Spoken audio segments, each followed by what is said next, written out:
આ એક નાની એવી વાર્તા ધ્યાનથી સાંભળજો.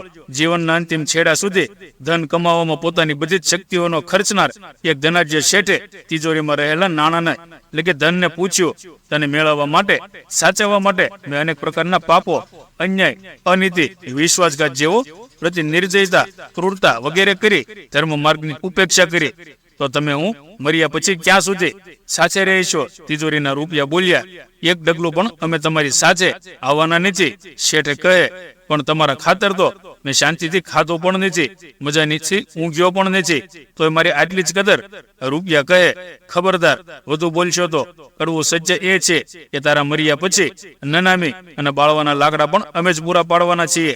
તેના જે શેઠે તો આ જવાબ સાંભળીને સજ્જડ થઈ ગયા. પછી પોતાની પ્રાણપ્રિય પત્નીને પૂછ્યું, તારી ખાતર તો મેં મારું સતત્વ નીચોવી નાખ્યું, બ્રહ્મચર્ય વ્રતને પણ ગૌણ કર્યું, તને શણગારવામાં મેં ઘણાના ઘાટ ઉતાર્યા, ભારે અન્યાય કીધા, બોલ મારા મરણ પછી તું ક્યાં સુધી? વહુએ કહ્યું, વધુમાં વધુ આંગણા સુધી, એનથી આગળ તો નહીં જ. પત્ની બોલી, હવે પોતાના વાલસોયા પુત્રને પણ પૂછ્યું, બેટા તું મારી સાથે ક્યાં સુધી? તેને વારસામાં સંપત્તિ, મકાન, પેઢી વગેરે આપવામાં મેં દિવસ રાત મજૂરી કીધી, ઘણાની સાથે વેરઝેર કર્યા, સગાભાઈને પડતો મૂક્યો અને સામે કોટે ચડ્યો. ધર્મનો તો મેં પડતો જ મૂક્યો, ડગલે ને પગલે હું જૂઠું જ બોલ્યો. પપ્પા, બાપુજી, મારે સ્મશાન સુધી તો આવવું જ પડશે ને, કારણ તમને બાળવાનો આદેશ વગર માંગી જ મને મળેલ છે. કદાચ બહાર ગામ હોઈશ તો પણ તમને બાળવા માટે જ મારે હાજર જ થવું પડશે ને. શેઠની આંખમાં આંસુ આવી ગયા.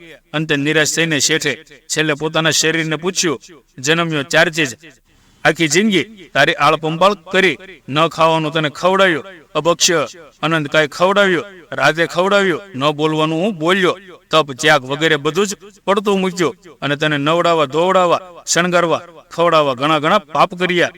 બોલ તું મારી સાથે ક્યાં સુધી? શરીર બોલ્યો, હું વધુમાં વધુ ચિતા સુધી, આગળ નહીં જ. શેઠ તો આ સાંભળીને બેભાન થઈ ગયા.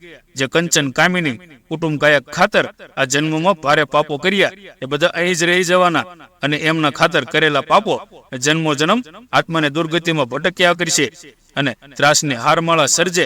માટે જ જ્ઞાની મહાપુરુષો ફરમાવે છે કે મળેલી શક્તિઓને સન્માર્ગે ખર્ચી સિદ્ધ આત્મકાલને સાજી લો.